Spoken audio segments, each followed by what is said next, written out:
One of the ways that we think, at least, we might be different than a lot of coach training organizations is our commitment to train coaches in what we call the entire spectrum of coaching practice.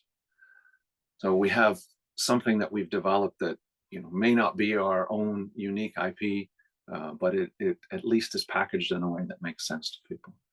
And in our coaching spectrum, we would say that at one end of it, we have skill sets, skill development, traditional coaching, even sport coaching is this way. Sort of, there is a legitimate form of coaching that is about the development of skill. And then at the far end of the spectrum, the opposite end is the transformational end of the spectrum, where it's about helping someone make shifts, meaningful shifts in their core. So even the depths of who they are, their identity, how they make meaning, how they perceive the world, and how they experience the world. So there's a big range. So we would say that the range sort of flows, and it is a spectrum, from skills to performance to development to transformation. And performance is basically anything that we want to be better at. So it's either we want to be better at something, and or we're good at something in a context and we want to perform better in a different context. So we already have some form of skill and we just want to improve. So that's like improvement goals.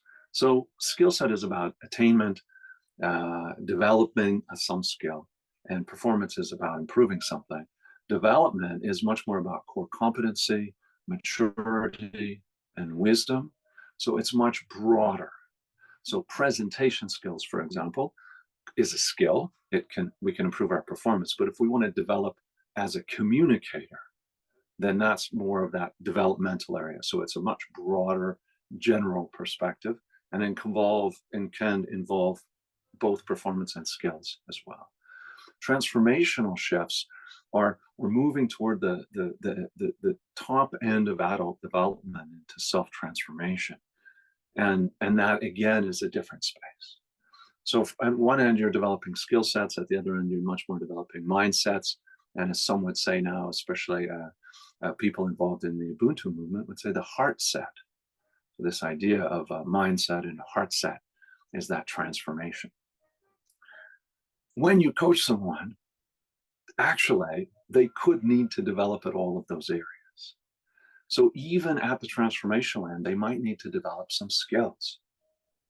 And in order to develop skills and usually perform better, they might actually need to make some shifts and transformations about who they are and how they see themselves and others.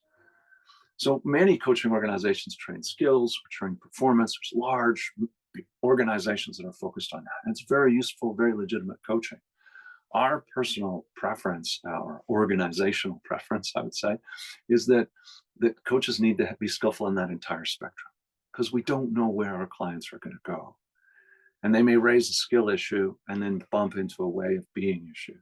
And if we're only able to help them with the skill, then we're not able to help them move in that other space.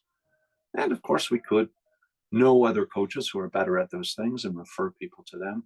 At the same time, we could be in service of our clients more skillfully by being able to work across and back and forth within the whole spectrum. So our ideal scenario is that you would become skilled at being able to contract with your client around where they want to work and helping them develop the kinds of things that would lead to sustainable long-term success in their areas of concern.